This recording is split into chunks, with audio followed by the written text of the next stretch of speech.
2021ರಲ್ಲಿ ಶುರುವಾದ ಒಂದು ಸಣ್ಣ ಹೋಟೆಲ್ ಬಿಸ್ನೆಸ್ ಕೇವಲ 2 ವರ್ಷಗಳಲ್ಲಿ 4 ಸಬ್ ಬ್ರಾಂಚ್ಗಳನ್ನು ಸ್ಥಾಪಿಸುತ್ತವೆ. ಇವರ ತಿಂಗಳ ಆದಾಯ 5 ಕೋಟಿ ರೂಪಾಯಿಗಳು. ಇದರ ಓನರ್ ಮೊದಲು ರೋಡ್ ಸೈಡ್ನಲ್ಲಿ ಒಂದು ಸಣ್ಣ ಹೋಟೆಲನ್ನು ನಡೆಸುತ್ತಿದ್ದರು. ಸ್ನೇಹಿತರೆ, ಕೋವಿಡ್ನ ಲಾಕ್ಡೌನ್ ನಂತರ ಹೋಟೆಲ್ ಬಿಸ್ನೆಸ್ ಸಂಪೂರ್ಣವಾಗಿ ಲಾಸ್ನಲ್ಲಿ ಇರಬೇಕಾದ್ರೆ ಇವರು ಶುರು ಮಾಡಿ 2 ವರ್ಷಗಳಲ್ಲಿ ಕೋಟಿಗಟ್ಟಲೆ ಬಿಸ್ನೆಸ್ ಮಾಡಲು ಹೇಗೆ ಸಾಧ್ಯ? ಹಾಗಾದರೆ ಈ ರಾಮೇಶ್ವರಂ ಹೋಟೆಲ್ನ ಬಗ್ಗೆ ಸಂಪೂರ್ಣವಾಗಿ ತಿಳಿಯೋಣ ಬನ್ನಿ. The history of Rameshwaram cafe. ಈ ಹೋಟೆಲ್ನ ಶುರು ಮಾಡಿದ ಒಬ್ಬರಲ್ಲಿ ಈ ಮಿಸ್ಟರ್ ರಾಘವೇಂದ್ರ ರಾವ್ ಕೂಡ ಒಬ್ಬರು.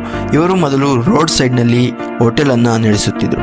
ಇವರಿಗೆ ಈ ಹೋಟೆಲ್ ಬಿಸ್ನೆಸ್ಸಲ್ಲಿ 20 ವರ್ಷಕ್ಕಿಂತ ಹೆಚ್ಚು ಎಕ್ಸ್ಪೀರಿಯನ್ಸ್ ಇತ್ತು. ಹಾಗೂ ಎರಡನೆಯ ಫೌಂಡರ್ ಆದ ಮಿಸಸ್ ದಿವ್ಯಾ ರಾಘವೇಂದ್ರ ಅವರು ತಮ್ಮ CA ಮುಗಿಸಿ ಅಹಮದಾಬಾದ್ನಲ್ಲಿ ಮ್ಯಾನೇಜ್ಮೆಂಟ್ ಹಾಗೂ ಫೈನಾನ್ಷಿಯಲ್ ಕೋರ್ಸ್ ಮಾಡುವ ಸಮಯದಲ್ಲಿ ಫುಡ್ ಬಿಸ್ನೆಸ್ ಬಗ್ಗೆ ಶಿಕ್ಷಣ ಪಡೆಯಬೇಕಾದರೆ ಒಬ್ಬ ಪ್ರೊಫೆಸರ್ ಇಂಡಿಯಾದ ಬಗ್ಗೆ ಹೀಗೆ ಹೇಳ್ತಾರೆ: ಇಂಡಿಯಾದಲ್ಲಿ ಮೆಕ್ಡೊನಾಲ್ಡ್ಸ್, KFC ರೀತಿ ಯಾವುದೇ ಫುಡ್ ಬ್ರ್ಯಾಂಡ್ಗಳು ಇಲ್ಲ. ಇಂಡಿಯಾದವರು ವೇಸ್ಟ್ ಎಂದು.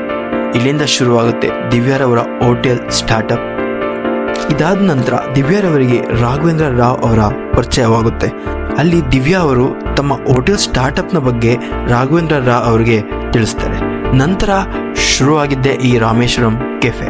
ಈ ಹೆಸರಿನ ಹಿಂದೆ ಒಂದು ಇಂಟ್ರೆಸ್ಟಿಂಗ್ ಫ್ಯಾಕ್ಟ್ ಇದೆ. ಅಬ್ದುಲ್ ಕಲಾಂ ಅವರ ಹುಟ್ಟಿದ ಊರಾದ ರಾಮೇಶ್ವರಮನ್ನೇ ಈ ಹೋಟೆಲ್ಗೆ ಇಟ್ಟಿರುತ್ತಾರೆ.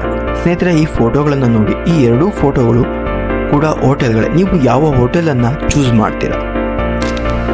Open space. ಈ ರಾಮೇಶ್ವರಂ ಕೆಫೆ ಕೂಡ ಇದೇ ಸ್ಟ್ರಾಟಜೀಸನ್ನು ಇಂಪ್ಲಿಮೆಂಟ್ ಮಾಡಿತ್ತು. ಸ್ನೇಹಿತರೆ, ನಾರ್ಮಲ್ ಹೋಟೆಲ್ಗಿಂತ ಓಪನ್ ಸ್ಪೇಸ್ ಹೋಟೆಲ್ಗೆ ಜನಗಳು ಬೇಗ ಅಟ್ರಾಕ್ಟ್ ಆಗ್ತಾರೆ. ಅದೇ ಸ್ಟ್ರಾಟಜಿ ರಾಮೇಶ್ವರಂ ಕೆಫೆ ಕೂಡ ಇಂಪ್ಲಿಮೆಂಟ್ ಮಾಡಿತ್ತು. ಇವರ ಇನ್ನೊಂದು ಸ್ಟ್ರಾಟಜಿ QSR ಅಂದರೆ ಕ್ವಿಕ್ ಸರ್ವಿಸ್ ರೆಸ್ಟೋರೆಂಟ್ ಅಂತ. ಇದರಿಂದ ಕಸ್ಟಮರ್ಗೆ ತಮ್ಮ ಫುಡ್ಗಳು ಬೇಗ ಸಿಗ್ತಿತ್ತು. ಹೋಟೆಲ್ ಶುರು ಮಾಡಿದ್ದ ಇವರ ಮೇನ್ ಥೀಮ್ ಬರುವ ಕಸ್ಟಮರ್ಗಳಿಗೆ ಕ್ವಾಲಿಟಿ ಹಾಗೂ ಫ್ರೆಶ್ ಫುಡ್ಡನ್ನು ಸರ್ವಿಸ್ ಮಾಡಬೇಕೆಂದು. ಇದೇ ಇವರ ಗ್ರೋತ್ಗೆ ಮೇಜರ್ ಪಾಯಿಂಟ್. ಇವರು ಈ ಎಲ್ಲ ಸ್ಟ್ರಾಟಜೀಸ್ಗಳು ವರ್ಕ್ ಆಗಲು ಶುರು ಮಾಡುತ್ತವೆ.